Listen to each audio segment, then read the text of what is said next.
Hi everybody, my name is Aaron Bell and I am a paediatric cardiologist at Evelina London Children's Hospital. And I have the great pleasure of being our clinical lead and being able to look after and support a huge multidisciplinary team. We've been dealing with the consequences of the pandemic. We've had to manage a huge amount of uncertainty, both amongst our staff and also amongst the congenital heart community. There have been so many processes within the hospital that have had to change and adjust, and then just once we get used to them, they change again. We've got many examples of staff from across the team, whether that be our admin team who are supporting booking the appointments, our nursing team on the ward or on outpatients, our physiology team that are doing all of the echoes and ECGs, and especially our medical team, both the junior medical staff and the consultants, who have really been brilliant and have gone the extra mile to support the CHD community throughout a really difficult time. So my main message for families would be that we're open. We're still providing our outpatient appointments, we're still undertaking our usual tests, our catheters and our surgery. Things are a little bit different on the inside of the hospital though. First of all, access into the Evelina is slightly different. They're building a new day case surgery at the moment. So if you're coming in through the main St Thomas's entrance, there is a slightly zigzag way to get into the Evelina now. So look out for the signs. The other thing is that we're still a hospital. There are still precautions that we need to take, transmission of COVID between visitors. So we are taking steps to limit the amount of visitors that we have in the hospital.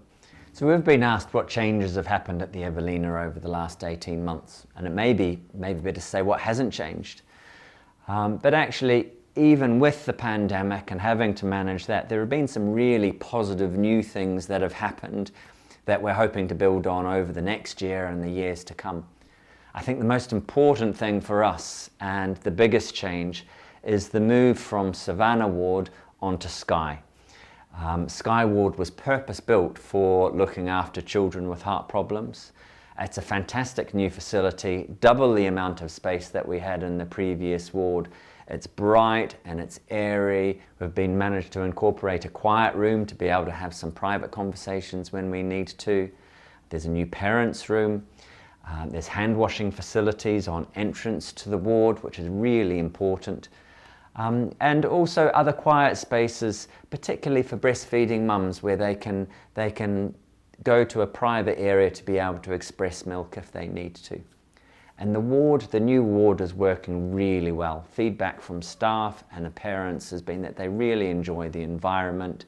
It's been well designed, and it's something that we're really proud of and enjoy working in on a day-to-day basis. One of the other major changes that we've been dealing with over the last year or two has been our increasing work with the team at the Royal Brompton Hospital. I'm sure many of you know that the Royal Brompton and Harefield are now part of Guy's and St Thomas's NHS Trust, and the ultimate aim is that we will form one cohesive service that's looking after children and families from before they're born right through until they are into adult life. And our working together is making really good progress. We're getting to know each other really well. And over the next year, we're really looking forward to having the teams from the Evelina London and from the Royal Brompton working together more closely. As part of working with the Royal Brompton, we're expanding our congenital heart community. And it's great to see how the team at ECHO have been working with the patient support group at the Royal Brompton, again, to come together and support families across both organisations. ECHO were an enormous support for our cardiology team during the pandemic, and it worked both ways. We saw ECHO as the main way of being able to communicate with the wider community about recommendations and answering so many of the questions that were coming through to our team about what to do in a very rapidly moving situation. The other thing that was really helpful is that ECHO were able to show us how much support that we had from the wider congenital heart community, with support, with food packages, and just a constant acknowledgement to ask if, as a team, were we okay? And was there anything that the wider could do to help us. At Evelina London, we're really lucky to have the team at Echo supporting what we do. One of the strengths of Echo is that it's independent from Evelina London. It's your group, it's the community's group, and it's able to provide the congenital heart community with a level of support that we're just not necessarily able to provide from the hospital. It's a way of families to come together, it's a way for them to support themselves, and it's a way for them to advocate for them as a group and also to communicate with us within the hospital. Whenever I meet a family where there's been a new diagnosis of heart disease, one of the first things that I do is actually recommend that they get in touch with the team at Echo. I think the support that they can provide family, the community that they can then become a part of, is really valuable to families, the children, and the people that support them to be able to help them navigate their way through the journey of having a child with a heart problem. One of the most common questions that we get asked in the clinic or through our specialist nursing team or through the team at Echo is, why do we recommend that people don't have tattoos or piercings? And you think, well, how is that going to affect the heart? Well, it all comes down to infection, particularly bacterial infection. People who have had heart surgery, particularly when there's artificial material or patches within the heart, or even in situations where there may be small squirts of blood flow around the heart, are at slightly higher risk of getting an infection in the bloodstream that can land in the heart, and that infection is called endocarditis. It's rare, but when it happens, it's serious. And sometimes it means that people need to have a long period of antibiotics, or sometimes even surgery. The main sources of infection that cause endocarditis are either from inside your mouth or from your skin.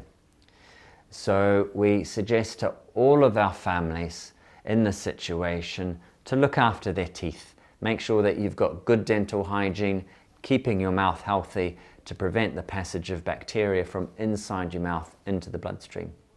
The other element is looking after your skin. So if there are any infections in your skin, particularly things that are pussy and red and inflamed, having those treated, and then avoiding the things that can cause infections in the skin. And that's where the piercings and tattoos come in. Because just occasionally we see people who have been perfectly well, have an infection caused by a piercing, or in the adult world a tattoo, and that infection then spreads to the heart. Okay, thanks for that, Aaron. That was absolutely brilliant. So I've now got some questions that our Echo members would like to ask you. Okay, I'm a bit scared now. Don't be scared, they're good questions. Okay. So the first one is from Thomas, who's 12, and he would like to know why he was born with a broken heart. Oh, Thomas, it's a really good question. First of all, I'd say you weren't born with a broken heart. I'd say you were born with a special heart. And to be honest, we don't know why children are born with special hearts or why that happens. But we know it happens a lot. About 1 in 100 or just under 1 in 100 children are born with some form of heart problem, and you're one of those special 1 in 100s. And it's just great that we're able to do things to be able to fix your heart and let you do everything as much as you want completely normally. So I hope that answers your question. Not a broken heart, but a special one. Oh, that was lovely. Oh. So many of our members always ask, how do you manage to remember so many different people by name? They might see you in the corridor and it means so much to them when you're like, oh, hello Emma, how are you? So how do you remember them? Yeah, that's a really good question. Actually, I have no idea. I think if you asked my wife, she would have no idea either, because I don't remember anything at home and I can't even remember her telephone number. But it just seems to be, I think it's the interaction that we have with the families. You know, this isn't a peripheral or a superficial interaction. Actually, we're getting to know you, we're getting to know your child, we see sort of some in-depth elements of what's happening with the heart, and that really sticks in your memory. And sometimes we even see scan pictures and we go, oh, I know who that is, that so-and-so scan, just because they're indelibly printed in what we do. And I think it's because we spend all of our time doing that, and what we do is important to us. And I think that makes it much more easy for us to remember everybody, even if it might be years and years and years between seeing them. That's lovely. Thank you, Dr. Vale. Aaron. Aaron, of course. Sorry about that. I have a specific question that doesn't make sense to me, Okay. but I'm hoping it will make sense for you, Yeah. from an Echo member. And it's, do you still like nannies? Do I still like nannies? I know who exactly this could be. And they're referring to bananas. I once saw somebody, a bit like that David Miliband shot, holding a banana as we were walking down the street. And the answer is yes, I do like bananas. I wasn't sure what nannies were. I did think it was probably bananas, Yep. but now I know. Thank you. Yep. Thank you, Aaron. Yep.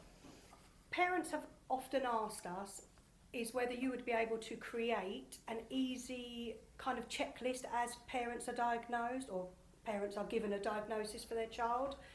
It could be as simple as they're finding out later on in life they maybe shouldn't have used a certain teething gel. Are they able to go on a roller coaster? Are they able to take part in sports? Is this something that could be given out at diagnosis, or is it only something that can be given out at each appointment and as things change? Yeah, that's a really good question, actually,